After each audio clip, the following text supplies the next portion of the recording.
ఈ రోజు మిమ్మల్ని అందరినీ చూస్తుంటే ఈ కాంగ్రెస్ ప్రభుత్వం ఈ కేంద్రంలో ఉండే బీజేపీలు ఎన్ని కుట్రలు చేసిన బిడ్డ అచ్చంపేటలోనే మీకు బుద్ధి చెప్తాం అని చెప్పి కృష్ణమ్మ లాగా పరవలు దొక్కుంటూ ఈ రోజు ఇక్కడికి వచ్చిండ్రు. కాంగ్రెస్ ప్రభుత్వం చేస్తున్న మోసాల మీద సోషల్ మీడియాలో పోస్టులు పెడితే రేవంత్ రెడ్డి మన మీద రౌడీ షీట్లు పెడతాడంట. రేవంత్ రెడ్డి మన బొమ్మలు పోలీస్ స్టేషన్లలో పెడతాడంట. రేవంత్ రెడ్డి మనం నిద్రపోతున్నప్పుడే మన ఇండ్ల నుంచి మనం ఎత్తుకపోయి జైల్లో పడేస్తాడంట. నిజంగా స్టేషన్లలో రౌడీ షీట్లలో ఉండాల్సిన వ్యక్తి పేరు ఏది? గట్టిగా చెప్పండి. తెలంగాణ ప్రజల పక్షాన ఉండి పోరాడుతున్న బీఆర్ఎస్ కార్యకర్తలు కాదు, ఈ రోజు తెలంగాణను నిలువున దోచుకుంటున్న ఈ కాంగ్రెస్ నాయకులు, ఈ బీజేపీ నాయకుల బొమ్మలు పోలీస్ స్టేషన్లలో ఉండాలి. అవునా కాదా?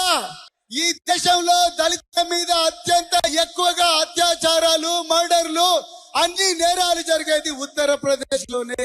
అది తెలిసే పోయినరా నాయకులు మీరు? అదే విధంగా మధ్యప్రదేశ్ లో గిరిజనులు, ఆదివాసీల మీద బట్ట పగలే ఉచ్చబోసి వాళ్ళందరినీ కూడా అవమానించింది ఇదే బీజేపీ పార్టీ. ఆనాడు పురాణాల్లో శంభుకుని మీద శంభుకుడు తపస్సు చేసినందుకు తల నరికితే నేను మా నాన్నలాగా కూలీ చేయను, మా అమ్మలాగా కూలీ చేయను, నేను బర్రెలు గాయను, గొర్రెలు గాయను, రాళ్ళు కొట్టను, నేను యూనివర్సిటీలో పోయి చదువుకుంటా అని చెప్పి యూనివర్సిటీలకు వస్తే రోహిత్ వేములను చంపింది కూడా ఈ బీజేపీనే. ఇవన్నీ తెలిసేపోయినావా నాయన నువ్వు బీజేపీలకు? ఇది తెలిసేపోయినావా బీజేపీలకు?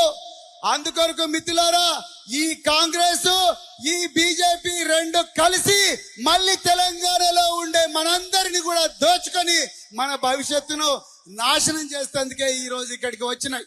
అందుకొరకే మిత్రులారా, ఈ రోజు అచ్చంపేట వేదిక మీ అందరినీ కూడా చేతులు జోడించి ఒక్కటే కోరుకుంటున్నారు, రాబోయే రోజుల్లో స్థానిక సంస్థల ఎలక్షన్ లో ఈ కాంగ్రెస్ బీజేపీల ఈ ఘోరమైన కూటమిని చిత్తుగా ఓడించి మళ్ళీ టిఆర్ఎస్ పార్టీని అధికారంలోకి తీసుకొచ్చే దాకా మధ్య మడుగు నుంచి ఇప్పలపల్లి దాకా, ఇప్పలపల్లి నుంచి అమరాబాద్ దాకా, అమరాబాద్ నుంచి సిద్ధాపూర్ దాకా, సిద్ధాపూర్ నుంచి సున్నిపేట దాకా, అక్కడి నుంచి జప్తి సదగోడు దాకా, డిండి చింతపల్లి దాకా, పోల్చెట్టిపల్లి దాకా, లింగాల, బల్మూరు, ఎన్ని గ్రామాల నుంచి వచ్చిన మీరందరూ కూడా బరాబర్ ఈ బీజేపీని కాంగ్రెస్ ను ఓడించాలని చెప్తూ మరొకసారి ఇంత గొప్ప అవకాశం ఇచ్చిన మీ అందరికీ పార్లమెంట్